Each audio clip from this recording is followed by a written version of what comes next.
Their gym opened up in 2012, and 2 years later, Boston's BJJ Midland has an enrollment of over 100 students and competes in the best tournaments the sport has to offer. And by the looks of things, they're doing something right. Welcome back. We are live at West Texas Fiesta. The party's just getting started here, and you can bet you're on your bottom dollar that they're celebrating over in Wink. Marshall, yeah, I'm here at Security Bank Ballpark. It looked like we needed all the superheroes we can get, but it looks like the rain's gonna pass with me right now. I've got Cortland and Micah. Cortland, who are you? I am Spider-Man. Yeah, can you show me your web? Oh, look at that textbook web. And how about you, Micah? Who are you? Thor. Thor, can you show me what Thor does? All right on cue. Everybody already know Flores is going to win this fight, except him. Oh, no. I hope it doesn't come to blows right now, but I'll tell you what, one thing, it's the fight of the century that can definitely save boxing. We can agree with it on that. Welcome back to CBS 7 Sports. The weather may be cool in Oxnard, California compared to here in West Texas, but things got pretty heated in practice, and for the Cowboys to make the playoffs for the first time since 2009, this may be just what they needed. From 2008 to 2010, there wasn't a single player that played here at Ratliff Stadium that got the fans on their feet more than Bradley Marquez, as the senior left as Odessa High's all-time rushing and scoring leader. Now, after playing the past 4 seasons at Texas Tech, Marquez has been working nonstop for the next chapter of his football career. As well. Yes, sir. Coach, talk about just what brought you here, what made you want to be the face of the new football program. In this modern day and age, you've got it's all offense, score first, just boom, boom. And you guys were one of the first, nicknamed defenses that definitely set the tone and was always relevant in the hunt every year. How was that like looking back and being like, hey, we're a part of history? Yeah, it's been over 72 hours for me. It's a little bit of a delay. I've had off, but I've accepted the challenge by C.A. Garza and Aaron Carreno. This is Matthew Villanueva, by the way, in case you forgot. I've got 3 nominations coming your way. I've got one for Marshall Hughes, I've got one for Barry Marks, and I got one for John Bushman. You have 24 hours to accept the ALS Ice Bucket Water Challenge. It's time to freeze.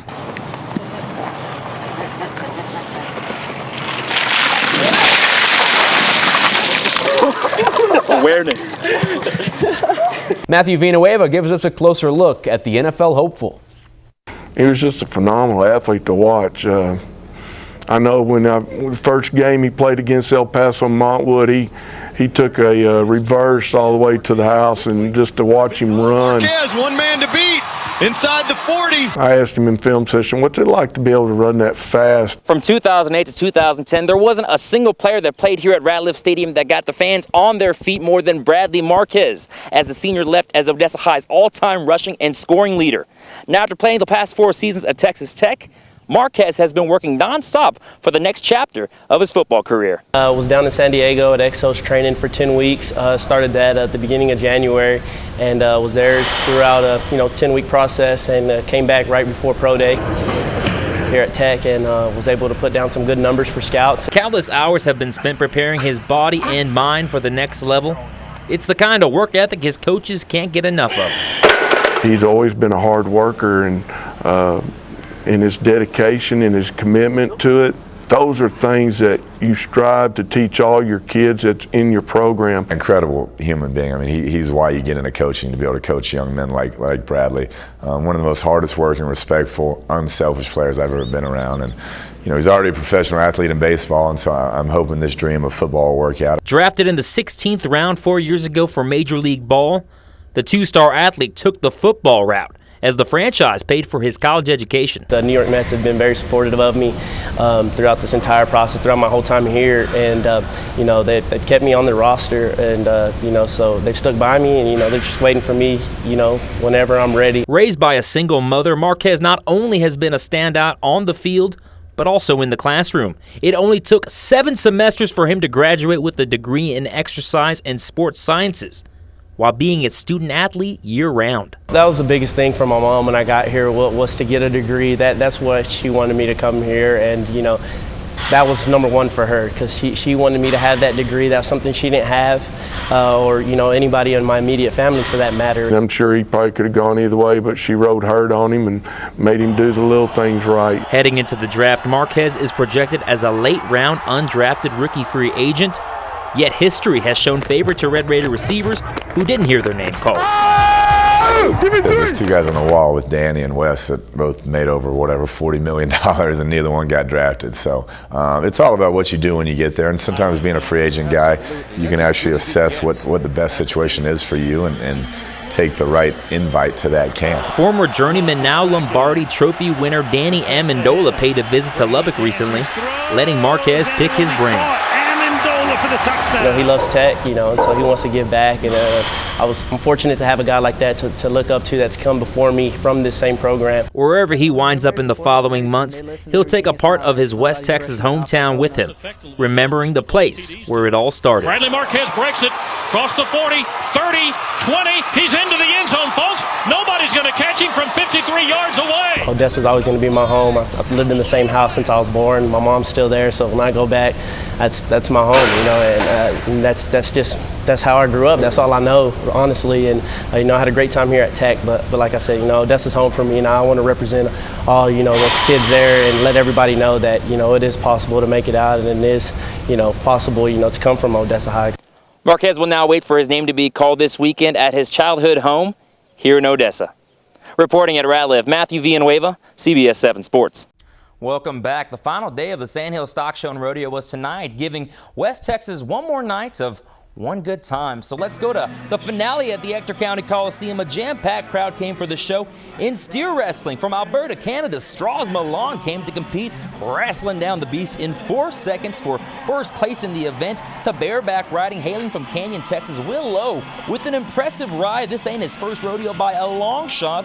A score of 83 puts him in second place overall. Time for tomorrow's future in miniature bucking horse riding. We showed her last night and we'll show her again. Riata McLean showing the boys how it's done, winning the competition, scoring an 80. How about some mutton busting? Midland's own Trevor Beason. You're watching a future rodeo legend in the making. Beason scoring an 89. This ride can't get much better than that. Put a root beer on my tap for that young cowboy. And in tie-down roping, Portales, New Mexico native Jesse Clark will tie for first place here. Clark roping the calf in 8.2 seconds. The Dallas Cowboys aren't on the field playing until noontime tomorrow, but football is like pizza. When is it ever bad? The AFC divisional round in Foxborough, the Patriots were down 14 points twice, but who needs Tom Brady this play? Julian Edelman throws it deep. The former Red Raider Danny Amendola for the 51-yard touchdown to tie it up at 28. I got to tell you, though, Edelman was a quarterback in college at Kent State. The final quarter, 31-28 Baltimore. Tom terrific Brady to Brandon LaFell for the lead. Brady passing Joe Montana for all-time playoff TD passes. 35-31 Pats. Ravens have one more chance with 4 seconds left on the clock. Joe Flacco saying his prayers for the final Hail Mary pass, and it's batted, incomplete, and the Patriots reach the AFC Championship game for the 4th straight year. Over in Seattle, the second half of today's games, Carolina and the Seahawks winner plays the winner of Dallas and Green Bay. First quarter, my favorite quarterback outside of Tony Romo, I got to tell you, Russell Wilson sees his wideout, zoom past the safety. Doug Baldwin nabbing the ball. Seattle with the first blow, 7-0 Hawks. Second quarter of play, Cam Newton threw an interception in the first 15 minutes, making it up for it here to rookie wideout Kelvin Benjamin, knotting it up at 7 apiece. But back to Wilson, the 5'11" QB showing great decision-making and a good long ball to Jermaine Curse, the one-hand snag, and a trail of dust will follow. 63-yard score. Right now, this one just actually ended. Seattle running away with it. It was 31-17 final. What is it about sports that gets us all riled up? Have you ever found yourself yelling at your kids from the sideline, screaming at the top of your lungs? Well, tomorrow the organization Proactive Coaching is coming to the Tall City to teach parents how to take a step back from the action. Our philosophy, what we believe, is that a parent's job is to encourage their kid. Coach is coach. As a parent, when I'm sitting in the stands, I want to officiate, I want to coach, and frankly, I want to play for them. But none of those are my job. My job as a parent is to encourage my kids and their team. And that's something we've got to retrain ourselves on, because we all feel it, and we've got to learn how not to say it. Proactive Coaching will hold its class tomorrow at Mid-Cities Community Church in Midland. There will be 3 seminars going on throughout the day for players, parents, and coaches. If you'd like to know more information, visit our website at cbs7.com or proactivecoaching.info. And a look at some hoop scores. Odessa College wins by a basket on the road versus Western Texas College. They've yet to lose in conference. Midland College falling to New Mexico Military Institute 85-96. In the NCAA, Tech remains winless in Big 12 play, losing to Kansas. The Aggies so close to giving Kentucky its first loss of the season. Wildcats prevailing in double overtime. Baylor, though, they beat TCU 66-59. Number 10, UT losing to Oklahoma State 68-59. In the association, Dallas loses big to the Los Angeles Clippers 120-100. San Antonio gives the T-Wolves their 15th straight loss 108-93. And in H-Town, the Rockets getting their 3rd straight W, beating Utah 97-82. Caitlin. Wow. Yeah. What a game. And those Dallas Mavs could not hang on tonight. They could not. And you know what? It's okay, though, because tomorrow, the Dallas Cowboys, I've got a good feeling, and I know you do too. I do. We'll be right back after this. Stay with us.